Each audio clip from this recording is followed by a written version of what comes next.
في 10 من نوفمبر سنة 1975 أكبر سفينة غرقت في البحيرات العظمى بتغوص تحت سطح المياه على بعد 15 ميل بحري شمال غرب خليج وايت فيش في بحيرة سوبريور، وغرقت ومعها كل أفراد طاقمها 29. التحقيق اللي جه بعد كده خلف أسئلة أكثر ما قدم إجابات. في حاجة واحدة أكيدة، ما فيش نظرية واحدة الكل متفق عليها، وعشان كده لازم تقرأ التعليقات على الفيديو ده علشان تلاقي معلومات أكتر وتقرر بنفسك إيه هو التفسير الأكثر منطقية. في نوفمبر 2023 أنا نزلت فيديو عن إدموند فيتزجيرالد وبعد كده شلته. أنا ركزت على التحقيق الرسمي وإنتوا بسرعة نبهتوني إن في حاجات أكتر من كده بكتير. شكراً لكم، أنا مقدر تعليقاتكم. أنا غلطت في شوية حاجات وعشان كده اعتبرتها تحدي شخصي إني أطور من نفسي. من المستحيل نكون متأكدين تماماً من سبب الحادث ده، بس في الفيديو ده هتتعلم إيه هي العوامل اللي ممكن تكون ساهمت في الحادث، وكمان شوية من نقاط القوة والضعف في النظريات دي. أنا بشجعك تاني إنك تشارك وجهة نظرك في التعليقات. قصتنا بتبدأ مع إرنست ماكساوري اللي اتولد في كندا، وهو عنده 11 سنة انتقل للولايات المتحدة مع أبوه ومرات أبوه. قضى سنين مراهقته وهو بيتفرج على السفن وهي بتنقل البضائع رايحة جاية في نهر سانت لورانس من البحيرات العظمى لمونتريال وكيبك. من وهو صغير قرر ينضم لهم، ولما بقى عنده 23 سنة بدأ حياته المهنية في البحر. البحيرات العظمى هي بحيرات داخلية ضخمة جدا، دي أكبر نظام مياه عذبة في العالم، وبتحتوي على 80% من المياه العذبة في أمريكا و20% من المياه العذبة في العالم. كل سنة 120 مليون طن من البضائع بيتم شحنهم عبر البحيرات العظمى. دي الشرايين اللي مخليين الصناعات الثقيلة مستمرة، لكن البحيرات دي أخطر بكتير مما الناس متخيلة. فيها تقريباً 6000 سفينة غارقة وقبور، حوالي 30,000 بحار.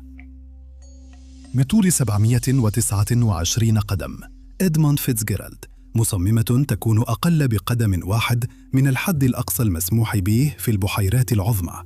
البناء بدأ في 9 من أغسطس سنة 1957 وكان مختلف عن عملية التصنيع المعتادة في الوقت ده. تقليدياً البناء بيبدأ بوضع عارضة السفينة وبعدين بيبنوا السفينة من النقطة دي، لكن هيكل إدموند فيتزجيرالد اتبنى على هيئة مقاطع من الحواجز الداخلية وبعد كده اتجمعت مع بعض. دي واحدة من أول المرات اللي الأسلوب ده في التجميع تستخدم فيها، وبعد كده بقى هو المعيار في الصناعة.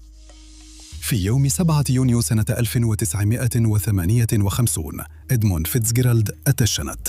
وقت التدشين كانت أكبر سفينة في البحيرات العظمى، وزنها 13,632 طن، وقدرت تشيل أكثر من 25,000 طن. عليها طاقم من 29 فرد، وبتتحرك بمحركات توربينية بخارية ضخمة بتخليها تمشي بسرعة 14 عقدة. اسمها على اسم رئيس ومدير شركة نورث ويسترن ميوتشوال لايف انشورانس، إدموند فيتزجيرالد، اللي دفع ثمن السفينة اللي بتكلف ثمنها 8.4 مليون دولار. في حفل التدشين، إليزابيث فيتزجيرالد زوجة إدموند بتحاول تكسر زجاجة الشامبانيا على جانب السفينة فيتزجيرالد. احتاجت 3 محاولات عشان تكسرها. في السنين الأخيرة زجاجة الشامبانيا التقليدية اللي بتستخدم في تدشين السفن بقت أرفع عشان تبقى أسهل في الكسر، وبيتجنبوا الإحراج والخرافات اللي بتتقال لو المحاولة فشلت. وكأنهم بيأكدوا أي خرافة بياخد أكتر من نص ساعة عشان يفكوا الحبال، والسفينة بتنزلق في المية بزاوية خطيرة وبتعمل موجة ضخمة بتخبط في الضفة الثانية من الشاطئ وبتبلي الناس اللي بيتفرجوا على التدشين. وفي وسط حوالي 15,000 متفرج بيقولوا إن راجل عنده 58 سنة جاله أزمة قلبية ومات في المكان. الخرافات بتشاور على سلسلة الأحداث دي كعلامة نحس للسفينة، ومع ذلك السفينة جهزت وبدأت تشتغل. محطة البخار الضخمة اللي على السفينة بتخليها واحدة من أسرع سفن الشحن في الوقت ده. غرفة القيادة فيها أحدث أجهزة الملاحة ورسم الخرائط في وقتها، وكمان أجهزة راديو واتصالات من أعلى مستوى. التجهيزات الداخلية فخمة جدا بالنسبة لسفينة شحن. فيه غرفتين ضيوف، صالة ضيوف، مكتب وكابينة قبطان مريحة، غرفة غسيل، سطح ترفيهي، وغرف طاقم أكبر من المعايير المعتادة في الصناعة. وكمان عندهم مطبخ فيه كل التجهيزات اللي تخليه يقدر يوفر وجبات لغرفتين. السفرة اللي على السفينة فيه غرفة طعام فاخرة للضباط ولضيافة ضيوف الشركة، وغرفة تانية للطاقم. السفينة دي مؤجرة من شركة أوغليباي نورتون للمعادن بعقد لمدة 25 سنة. في يوم 22 سبتمبر سنة 1958 السفينة إدموند فيتزجيرالد قامت بأول رحلة ليها، وخرجت من مكان ولادتها في نهر روج في ديترويت ميشيغان، وأبحرت لمدينة سيلفر باي في مينيسوتا عشان تحمل شحنة من التاكونات خام الحديد. في أول رحلة ليها السفينة حققت رقماً قياسياً في حمولة البحيرات العظمى، وده كان أول رقم من أرقام كتير هتحققها السفينة. ولأكثر من 10 سنين فضلت أكبر سفينة في البحيرات العظمى، وكانت بتنقل شحنات ما كانش حد يتخيل إنها ممكن تتنقل قبل كده. المتفرجين بيقفوا في صفوف عشان يتفرجوا على السفينة وهي بتعدي من الأهوسة والقنوات. اسمها السفينة المغنية عشان واحد من قبطانها بيتر بولسر كان بيشغل موسيقى على مكبر الصوت عشان يرفع الروح المعنوية، وكمان معروف عنه إنه بيتكلم في الميكروفون وبيشارك المتفرجين معلومات عن السفينة وهما بيعدوا من الأرصفة. من تقنيات البناء الجديدة لحد إنها أكبر سفينة اتبنت، وتخلصت من الخرافات اللي لاحقتها وقت إطلاقها، وكانت بتنقل شحنات ضخمة أكثر من أي سفينة تانية. وكمان القبطان بتاعها كان عنده شخصية مميزة، إدموند فيتزجيرالد، بقت ليها سمعة وأسطورة ممكن تقارنها بسبيس إكس النهاردة. في سنة 1971 بعد 13 سنة من أول رحلة ليها اتعمل لها تعديل وتحولت من استخدام الفحم لاستخدام الزيت، وده زود سرعتها وقدرتها على التحمل. في سنة 1972 إرنست ماكساولي استلم قيادة إدموند فيتزجيرالد. ماكساولي كان بالفعل قاد 9 سفن قبل كده، ولما مش بيكون على دفة إدموند فيتزجيرالد هو عايش مع مراته نيلي في أوتاوا هيلز، ضاحية خضراء في أوهايو على بعد خطوات من بحيرة إيري. وهناك هو ونيلي ربوا أولاد، نيلي الثلاثة من جوازها الأول. خلال شتاء سنة 1973 الفيتزجيرالد خرجت من المياه علشان الصيانة السنوية. جورج بيرغنر اللي كان واحد من طاقم الفيتزجيرالد زمان كان في الترسانة في يوم، وسمع صدفة حوار بين عامل في الترسانة وموظف من شركة أوغليباي مينرال اللي كانت مالكة الفيتزجيرالد.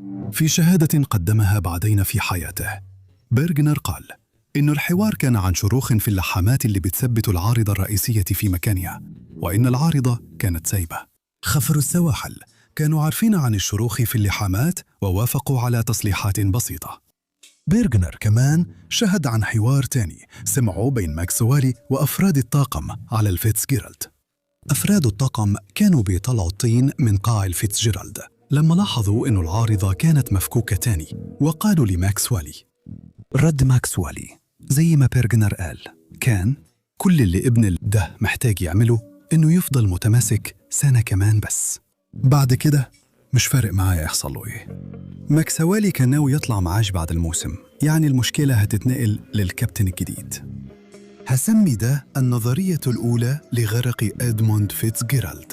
سفينة شحن مش متصانة كويس تعتبر حادث على وشك إنه يحصل. لو الكيل كان مفكوك وكان في مشاكل في الهيكل، يبقى ممكن عاصفة شديدة تزود المشاكل دي وتخلي فيتزجيرالد تتفكك وتغرب. سفينة فيتزجيرالد الشقيقة آرثر هومر هتتوقف عن العمل نهائياً سنة 1980 بسبب عيب في الهيكل، وده ممكن يكون بيدل على مشكلة مشابهة. لكن دلوقتي احنا في سنة 1975 وإدموند فيتزجيرالد في أوج نشاطها، ولسه في أول عقد مدته 25 سنة وما كملتش حتى ثلث عمرها المتوقع في الخدمة. في يوم 9 نوفمبر سنة 1975 الساعة 8:30 الصبح إدموند فيتزجيرالد كانت مربوطة في رصيف سكة حديد برلينغتون نورثرن. ابتدت تحمل أكثر من 26,000 طن من التاكونات عشان رحلة من سوبيريور في ولاية ويسكونسن عبر بحيرة سوبيريور ولحد جزيرة زوج على نهر ديترويت. عملية التحميل بتاخد وقت طويل زي ما هي دايما، وقرب نهاية الموسم فيتز بتحاول توصل أكبر كمية حمولة تقدر عليها قبل ما الجو البارد بتاع الشتاء يقفل الطريق. المشرف على تحميل ورئيس الطاقم بيشتغلوا مع بعض عشان يضمنوا توزيع الخامة بشكل صحيح في جسم السفينة الضخم. لو الحمولة كانت زيادة على ناحية أكثر من التانية، السفينة ممكن تتقلب. لو الحمولة كانت زيادة على الخط المركزي، السفينة ممكن تسحب بطنها وهي خارجة من الميناء، أو الأسوأ ممكن تنكسر من النص، وده حصل قبل كده ودمر سفن كتير. ده ممكن يتقال عليه النظرية الثانية لغرق إدموند فيتزجيرالد. لو السفينة محملة على آخرها، ده بيقلل المسافة بين سطح المية وجسم السفينة. المسافة دي اسمها الفري بورد، ودي بتعبر عن حجم الحمولة اللي ممكن السفينة تشيله زيادة. السفينة دايماً محتاجة يكون عندها فري بورد، وإلا هتغرق. كل السفن ليها فري بورد معين ما ينفعش تتعداه. لو فيتزجيرالد كانت محملة زيادة عن اللزوم، ده هيقلل الفري بورد بتاعها، وفي الظروف الجوية العادية ممكن ما يبقاش فيه مشكلة. هيئة الأرصاد الجوية الوطنية كانت بتتابع عاصفة كبيرة في نوفمبر، لكن بتتوقع إنها تعدي جنوب بحيرة سوبريور. في الساعة 2:15 بعد 6 ساعات، الطاقم سحب الحبال، وإدموند فيتزجيرالد غادرت بحيرة سوبريور في طريقها لديترويت، ومعها 26,116 طن من كريات التاكونيت. بعد التحميل، الطاقم على فيتزجيرالد بيقفل أغطية الفتحات على السطح، وبيقفل فتحات الشحن كويس. بعض أغطية الفتحات حالتها مش زي زمان، لكن بشكل عام شغالة كويس. وهم بيعدوا الحاجز البحري، جانيس أرماغاست وولادها الاثنين واقفين على الشاطئ. العيال بيتمنوا يشوفوا أبوهم، مايكل أرماغاست الضابط الثالث. هو مش واقف على السطح. جانيس صرخت لعامل على السطح وسألته فين مايك، ورد عليها وقال إن مايك تحت السطح. جانيس والعيال لوحوا للسفينة وودعوها، وهم بيتفرجوا عليها وهي بتبحر في بحيرة سوبريور. عامل السطح كمل يلف حوالين السفينة ويقفل فتحات السطح كويس حسب الحاجة، عشان الجو كان هادي في اليوم ده. فتحات السطح هي النظرية الثالثة لغرق سفينة إدموند فيتزجيرالد. زي كل النظريات عن سبب غرق سفينة إدموند فيتزجيرالد، نظرية فتحات السطح عليها جدل كبير. في كتير من صور سفينة إدموند فيتزجيرالد مش كل أقفال الفتحات كانت مقفولة كويس. ده خلى بعض الناس يعتقدوا إن من الطبيعي ما يتقفلش كل الأقفال أثناء الإبحار. من ناحية مش كل الصور اتخذت والسفينة ماشية في البحر، فإزاي نعرف إذا كان فعلاً من المعتاد يسيبوا الأقفال مفتوحة والسفينة ماشية؟ ومن ناحية تانية، قادة سفن تانية استخدموا نفس أنواع أغطية الفتحات والأقفال من غير ما يحصل أي مشكلة، لأن وزن غطاء الفتحة نفسه كفاية إنه يقفلها كويس حتى لو في شوية أقفال مش مقفولة. وبرضه ممكن يكون من مصلحة أصحاب السفينة إنهم يرموا اللوم على أفراد الطاقم عشان يضمنوا يحصلوا على تعويض التأمين. في سؤالين رئيسيين: هل كل أقفال الفتحات كانت مقفولة كويس؟ ولو ما كانتش مقفولة، هل ده كان هيسمح بدخول كمية مياه كفاية لجسم السفينة عشان تغرق؟ على متن إدموند فيتزجيرالد كل حاجة ماشية كويس، وهما بيبحروا في آخر النهار. فجأة البارومتر بينخفض بسرعة، وبيبقى واضح إن العاصفة هتضرب بحيرة سوبريور. في الساعة 4:13 سفينة شحن تانية اسمها آرثر إم أندرسون بتغادر ميناءين في مينيسوتا قبل إدموند فيتزجيرالد وعلى مسار موازي لها. وقت بنائها، الأندرسون اللي أكبر شوية في السن كانت أقصر من الفيتزجيرالد. بعد ما اتعمل لها تعديل، طولها بقى أطول شوية من الفيتزجيرالد، لكن أبطأ بشكل ملحوظ. إدموند فيتزجيرالد بسرعة قلل الفارق اللي كان عند الأندرسون، وقبل نص الليل الاثنين بقوا قريبين من بعض وبدأوا يتواصلوا. الاثنين 7 مجهزين بأجهزة لمراقبة الطقس والإبلاغ بتستخدمها هيئة الأرصاد الجوية الوطنية. القبطانين قرروا يمشوا جنب الساحل الكندي عشان يلاقوا حماية من العاصفة. وهما بيتابعوا العاصفة، أدركوا إنها هتلحقهم قبل ما يوصلوا لأمان خليج وايتفيش. بما إن سفينة إدموند فيتزجيرالد أسرع، عدت الأندرسون، لكن الاثنين كانوا في مدى الراديو والرادار، وعلشان كده كانوا بيتكلموا مع بعض باستمرار عن سوء حالة الجو. الرياح زادت وبقت 40 عقدة، والأمواج بقت بسهولة من 10 ل 12 قدم في الارتفاع. كابتن الأندرسون بيرني كوبر تواصل مع فيتزجيرالد وشارك توقعه إنه لما العاصفة تتقدم الرياح غالباً هتتغير 180 درجة. مع شروق النهار السفن قربت من الجزر اللي برا خليج وايتفيش.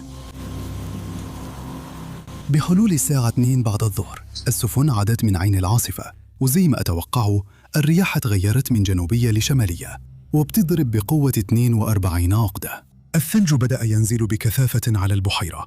الأندرسون ما بقتش شايفة الفيتزجيرالد، ومع سوء الأحوال أكتر بقوا يقدروا يشوفوا بعض على الرادار بس. من هنا القصة بتبدأ تاخد مسارات مختلفة. السيناريوهات دي ممكن تتشاف لوحدها أو مع بعض.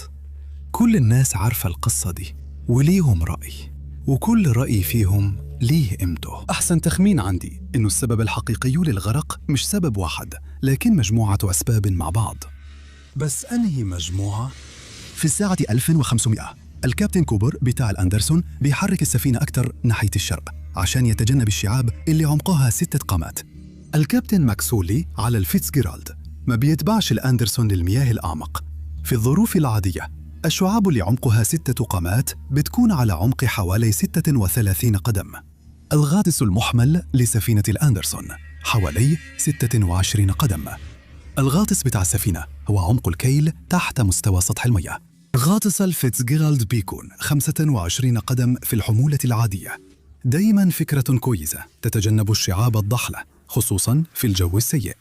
لو الفيتزجيرالد خبطت في الشعاب ممكن يتأثر سلامة السفينة. مع الحمولة الثقيلة والجو السيء ممكن السفينة تتفكك فعلاً. في الساعة 3:30 الكابتن ماكسولي على الفيتزجيرالد بلغ الأندرسون وقال إنهم فقدوا سور على السطح وكمان شوية أغطية فتحات التهوية، والمية بدأت تدخل السفينة. ده في نظري بيعتبر النظرية الرابعة اللي بتشرح غرق السفينة. إدموند فيتزجيرالد. ماكسولي قال إنه حيقلل السرعة علشان الأندرسون يقدر يلحق بهم. الكابتن كوبر رد عليه وبعدين سأل إذا كانت الطلمبات شغالة، والكابتن ماكسولي أكد إن الاتنين شغالين. الأندرسون دلوقتي على بعد 17 ميل بحري ورا الفيتزجيرالد. الاتنين سفينة فاضل لهم حوالي 4 أو 5 ساعات عشان يوصلوا أمان خليج وإدفيش. ما بين الساعة 3:30 و4:30 الكابتن كوبر كان بيتابع الرادار بتاعه وهو شايف الفيتزجيرالد بتتجه أكتر ناحية الشعاب اللي عمقها 6 قامات، وبعد كده عدت من فوقها على طول. شعاب ال6 قامات معروفة كويس بين القباطين المحليين، بس الأعماق مش موثقة كويس على الخريطة. في الحقيقة كان فيه اختلافات بين الخرائط الكندية والأمريكية في الوقت ده. ممكن تكون السفينة فيتزجيرالد حكت جسمها في الشعاب، وفي الجو السيء ده موجة ضربت السفينة في نفس اللحظة، وده خبى الاحتكاك بالشعاب. دي النظرية رقم 5 لغرق السفينة. إدموند فيتزجيرالد. في الساعة 16:20 أقل من ساعة بعد آخر اتصال بينهم، الأندرسون استقبل مكالمة تانية من فيتزجيرالد. الكابتن ماكسولي قال إن الرادارين بتوعه الاتنين مش شغالين وهو سايق من غير رؤية. هو طلب من الكابتن كوبر لو يقدر يساعده في الملاحة باستخدام رادار الأندرسون. الكابتن ماكسولي ما قالش للأندرسون إنهم جنحوا أو خبطوا في الشعاب، وكمل يبحر بالسفينة في مياه أعمق بعدما عدوا الشعاب. خلال التحقيق بعد غرق الفيتزجيرالد اتعملت مقابلات مع كتير من المهندسين والخبراء. كل الشهود الخبراء اتفقوا إنه الفيتزجيرالد كانت هتغرق بسرعة لو كانت لمست الضفة الرملية. ولا واحد من الخبراء وقتها كان فاكر إن السفينة كانت هتقدر تكمل في البحر للمسافة اللي وصلت لها. أنا ركبت مركب قبل كده وكانت بتعدي فوق ضفاف رملية، واحتكينا بالأرض بشكل خفيف. عارف إن الموضوع مختلف في الحجم، بس لما احتكينا بالأرض حسيت بالاهتزاز وبانخفاض واضح في السرعة لما المركب لمست الأرض. أظن إن قبطان عنده خبرة زي مكسوالي كان حيلاحظ برضه وحيبلغ لو كان لمس الضفة الرملية. في كذا منتدى بيتكلم عن غواصين لقوا دهان أحمر على الضفة الرملية، بس مهما دورت على مصدر أصلي ما لقيتش غير تعليقات في المنتديات، وما لقيتش مقال أصلي عن الموضوع ده. لقيت مقالات عن البحث الرسمي في الضفة الرملية، واللي ما لقاش أي دليل إنه السفينة علقت في الضفة. على الساعة 4:30 الدنيا بتبتدي تظلم، ومع الثلج الرؤية تقريباً بتبقى معدومة. الرياح سرعتها 58 عقدة جاية من الشمال. على الساعة 5 الكابتن كوبر على سفينة أندرسون بلغهم بالراديو إنهم على بعد 15 ميل بحري وراء سفينة إدموند فيتزجيرالد. استغرق منهم 1.5 ساعة عشان يقربوا مسافتين ميل بحري. لسه بيساعدوا في الملاحة باستخدام الرادار وهم بيقربوا المسافة ببطء. على الساعة 25 الكابتن ماكس والي اتصل بمحطة خفر السواحل في جراند ماريا، ميشيغان. هو بيحاول يحدد موقعه عن طريق المنارة في وايت فيش بوينت، بس مش قادر يلقط الإشارة. من غير الرادار ومع ضعف الرؤية الشديد، دي واحدة من الطرق القليلة اللي يقدر يحدد بيها اتجاهه. طيار مرخص من البحيرات العظمى موجود على متن السفينة السويدية أفير فورس ورايحين شمال من وايت فيش بوينت. هو بيرد على فيتزجيرالد وبيقول له إن منارة وايت فيش بوينت شغالة، لكن المنارة اللاسلكية مش شغال. فيتزجيرالد ماشية بمعلومات قليلة جدا. قناة الراديو فضلت مفتوحة شوية، والطيار اللي على متن أفير فورس سمع قبطان فيتزجيرالد بيقول للطاقم محدش ينزل على السطح. وبعدها حصل كلام عن فتح التهوية، بس الكلام ما كانش واضح. وبعدين قبطان فيتزجيرالد قال لأفير فورس إن السفينة فيها ميل جامد وفقدوا الرادارين والموج بيغرق السطح، ودي من أسوأ العواصف اللي شافها في حياته. الميل بيأكد إنه فيتزجيرالد دخلها مياه فعلاً. ممكن يكون الكيل انفصل واللحامات اللي فيها مشكلة بتدخل مياه من تحت خط المياه. يمكن غطاء السطح مش مقفول كويس والمياه دخلت مخازن البضائع اللي ممكن تكون شايلة حمولة أكتر من اللي آمن في الظروف دي. غطاء التهوية اللي اتكسر ممكن يكون دخل مياه كفاية تخلي السفينة تميل، أو يمكن فيتزجيرالد جنحت وتخرمت في جسمها وده سمح للمياه تدخل. ودلوقتي نيجي للنظرية السادسة عن غرق إدموند فيتزجيرالد. الأمواج بتكبر، وأمواج ارتفاعها حوالي 25 قدم بتضرب على سطح الأندرسون وفيتزجيرالد. ظاهرة معروفة باسم الأخوات الثلاث تم الإبلاغ عنها بالقرب من مواقع إدموند فيتزجيرالد وآرثر أندرسون. سلسلة من موجتين على الأقل، ويمكن يكون 3 أكبر من المعتاد، وموجات متمردة ضربت السفينتين. الكابتن كوبر على سفينة أندرسون سجل موجتين ارتفاعهم حوالي 30 ل 33 قدم الساعة 7 مساء. هو كتب في سجل السفينة بتاعه إنه حركة الأمواج سببت ضرر في معدات سطح السفينة عنده. ممكن الموجة الأولى غمرت سطح سفينة فيتزجيرالد بكمية كبيرة من المياه. لو المياه ما اتصرفتش كلها قبل ما الموجة التانية تيجي، ممكن تدفع مقدمة السفينة لتحت. أو ممكن فيتزجيرالد تعلى فوق وترتكز على موجة أو موجتين وتنحني من النص، وده يقسم السفينة نصين ويخليها تغرق بسرعة. عند الساعة 7 مساء فيتزجيرالد كانت على بعد حوالي ساعة واحدة بس من أمان خليج وايت فيش. المساعد الأول على الأندرسون بيتصل بالكابتن ماكسولي علشان يعلمه إن فيتزجيرالد تقريباً على بعد 10 أميال بحرية قدامهم وحوالي 15 ميلاً بحري من خليج وايت فيش. بعد 10 دقائق عند الساعة 27 دقيقة الأندرسون يلتقط إشارة على الرادار في الجنوب أكثر. بيتصل بماكس وولي وبيقول له إن فيه هدف على بعد 9 أميال قدامهم. هدف على الرادار يعني سفينة تانية. ماكس وولي بيسأل لو هيعدي من غير مشاكل، والزميل بيرد عليه أيوة هو هيعدي من الناحية الغربية منك.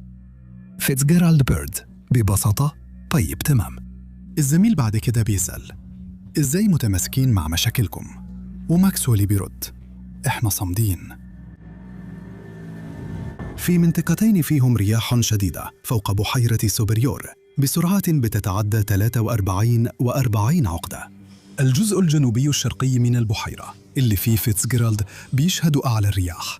الأمواج تقريباً 20 قدم ارتفاعها، والرياح أكثر من 50 ميل في الساعة. إدموند فيتزجيرالد موجودة على الحافة الشرقية لمنطقة الرياح الشديدة. الكابتن كوبر على الأندرسون سجل رياح شمالية غربية سرعتها 57 ميل في الساعة، والهبات وصلت ل 86 ميل في الساعة. الظروف خطيرة جداً. بعد كده التلج بيخف والرؤية بتتحسن بشكل كبير. طاقم سفينة أندرسون بيدور على أضواء فيتزجيرالد، لكن مش قادرين يشوفوها. الكابتن كوبر قلقان إنه فيتزجيرالد فقدت الطاقة، وبيقول لطاقمه يدوروا على أي ظل للسفينة. في الساعة 7:03 مساء، يعني بعد 10 دقائق بس من آخر مكالمة راديو، رادار الأندرسون بيظهر عليه 3 أهداف، لكن مش من ضمنهم إدموند فيتزجيرالد. الكابتن كوبر بينادي على فيتزجيرالد في الراديو وما فيش أي رد. بينادي تاني. بعدها على طول بيتصلوا بمحطة خفر السواحل عشان يبلغهم إنه فقد الاتصال اللاسلكي مع فيتزجيرالد. بعد ساعة، الساعة 8:30 و2، كوبر بيتصل بخفر السواحل تاني وبيقول إنه قلقان جداً على سلامة فيتزجيرالد. الساعة 9 بالليل تقريباً، بعد ساعتين من آخر اتصال بينهم، أندرسون بيعلن رسمياً إن فيتزجيرالد مفقودة. خفر السواحل بيبدأوا عملية البحث، بيتواصلوا مع مركز تنسيق الإنقاذ في كليفلاند أوهايو اللي بيبعت طيارة بحث وإنقاذ من ترافيرس سيتي، وبعدين بيطلبوا من السفن اللي في المنطقة تدور على فيتزجيرالد. أكثر من سفينة اتطلب منهم يغيروا مسارهم أو يرجعوا يدوروا في آخر مكان معروف لفيتزجيرالد، لكنهم رفضوا بسبب الخطر على سفينتهم وطاقمهم، وده أولويتهم الأولى.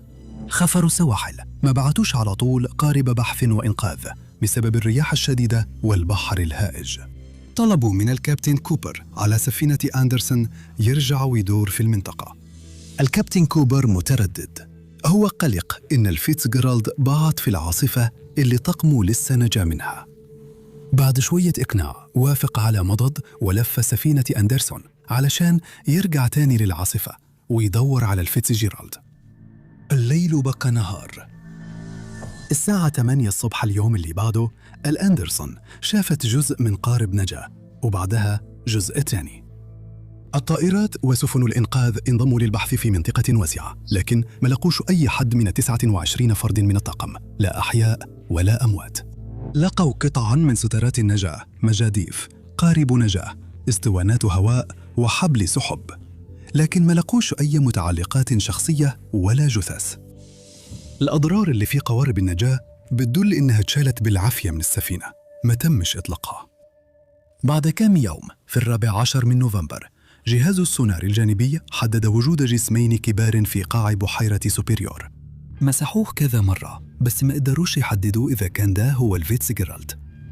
تم إيقاف البحث. في مايو من السنة اللي بعدها، البحرية جابت جهاز كيرف 3 اللي بيشتغل تحت المية ومعاه كاميرا تحت المية. قدروا يتأكدوا بصرياً إن الحطام فعلاً هو سفينة إدموند فيتزجيرالد. الحطام قاعد في قاع البحر على عمق 530 قدم من المياه ومقسوم لنصين، وفيه مساحة كبيرة جدا من الحطام متوزعة بين الجزئين. ملقوش أي جثث. بناء على مسح كيرف 3، مجلس سلامة النقل الوطني لاحظ تلفاً وأجزاء ناقصة في أغطية الفتحات المختلفة، وكمان فيه علامات على وجود كسور بسبب ضغط خارجي. ده شكله كده ممكن يكون فعل الأمواج هو اللي خلى الفتحة تنهار.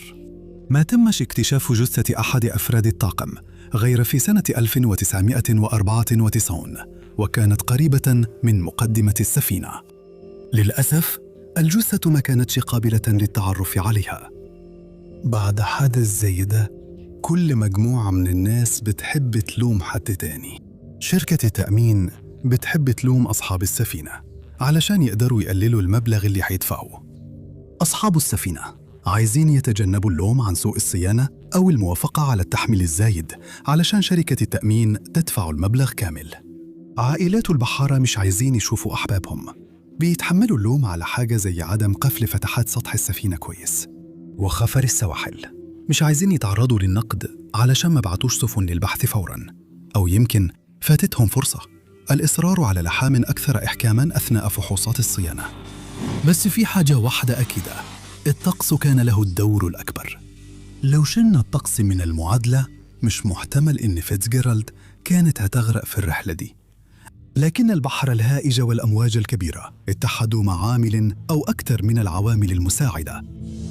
في سنة 2005 قانون التراث في أونتاريو أعلن إن الموقع ده مقبرة، وده معناه إن محدش يقدر يرجع ويغوص هناك عشان يجمع معلومات أكتر عن الحطام. اتضح بعدين إن 6 فاثومز شول كانت أبعد شمالاً بميل واحد مما أظهرته الخرائط الأمريكية اللي كانت متداولة وقتها. السفينة آرثر إم أندرسون لسه شغالة لحد النهاردة. أنت شايف مين اللي عليه اللوم؟ حمولة ثقيلة، ضعف في الهيكل، أغطية فتحات التهوية أو فتحات السطح اللي دخلت منها المياه، الجنوح فوق منطقة ضحلة مش موضحة على الخرائط، ولا الأمواج الكبيرة اللي كسرت على السفينة. قل لي رأيك في التعليقات.